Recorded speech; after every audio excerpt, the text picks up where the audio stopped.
ඒ වගේම සමහර ඒජන්සි මගින් යම් අඩුපාඩු සිද්ධ වෙන තැන් අපි හඳුනාගෙන තියෙනවා. රට යවන්න කියලා ලක්ෂ ගණන් සල්ලි අරන් තියෙනවා. විශේෂයෙන්ම රුමේනියා වගේ රටවල ලක්ෂ 18 මාර සල්ලි අරගෙන අවුරුදු ගණන් රට යවලත් නැහැ, සල්ලි ආපහු දීලත් නැහැ. ඒවා පිළිබඳ නීතිමය ක්‍රියාමාර්ග අපි ගනිමින් තියෙනවා. සමහර ක්‍රියාමාර්ග ගන්න පවතින විදේශ සේවා නියුක්ති කාර්යාංශ පනත බාධාවක් වෙලා තියෙනවා. ඒක ප්‍රමාණවත් නැහැ. ඒවා යාවත් කාලීන වෙලා නැහැ. ඒ නිසා අපි දැනට අපේ මේ තියෙන නීතිය වෙනස් කරන්න නව පනතක් හඳුන්වා දෙන්න අවශ්‍ය කරන සංශෝධන ඇතුළත් කරමින් නව පනතක් සකස් කරමින් ඉන්නවා. අපි බලාපොරොත්තු වෙනවා යථාකාලෙදී නව පනතක් හඳුන්වා දෙන්න. ඒ වගේම විදේශගත ශ්‍රී ලාංකිකයන්ගේ ඡන්දයිතිය අපි ගොඩක් කාලයක් බලාපොරොත්තු වෙන දෙයක්. ඒ ඡන්දයිතිය ඔබේ අයිතියක්. ඒ වහාම ලබා දිය යුතුයි. ඒ ප්‍රතිපත්ති අපි එදත් හිටිය අදත් ඉන්නවා.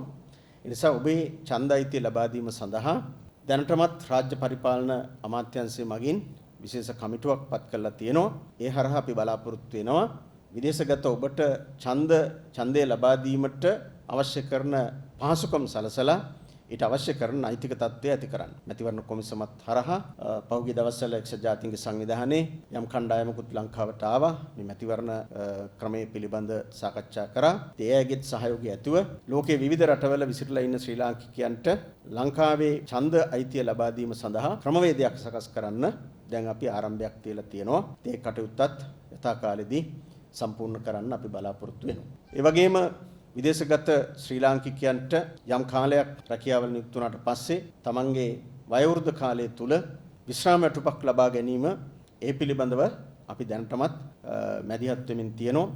දැනට එහෙම ක්‍රමයක් තියෙනවා. නමුත් ඒක සාර්ථක ක්‍රමයක් නෙමෙයි. ඒ නිසා මීට වඩා වැඩි මුදල් ප්‍රමාණයක් විශ්‍රාම වැටුප විදිහට ලැබෙන අලුත් ක්‍රමවේදයක් හඳුන්වා දෙන්න සමාජ සේවා අමාත්‍යාංශයත් විදේශ සේවා නියුක්ති කාර්යාංශයත් ඒකාබද්ධව සමාජ සේවා දෙපාර්තමේන්තුවේ තියෙන අරමුදල පාවිච්චි කරලා අපි විදේශගත ඔබ සියලු දෙනාට දායක විශ්‍රාම වැටුප් ක්‍රමයක් ඒකත් අවධාරණය කරන්න ඕනි. දායක විශ්‍රාම වැටුප් ක්‍රමයක් හඳුන්වා දෙන්න අවශ්‍ය කරන නෛතික සම්පාදනයන් සිදු කරමින් තියෙනවා. වසර 40ක් පිරෙන මේ වසර තුල අපි විදේශගත ඔබ වෙනුවෙන් ඔබේ ඡන්දයිතිය ලබා දෙන්න, ඔබේ විශ්‍රාම වැටුප ලබා දෙන්න, කිසිදු ආකාරයක මුදල් වංචාවකට හසු නොවි විනිවිද පේන ආකාරයට විදේශගත රැකියාවලට යන්න අවශ්‍ය කරන පහසුකම් සලසා දෙන්න උපරිමයෙන් මැදිහත් වෙනවා.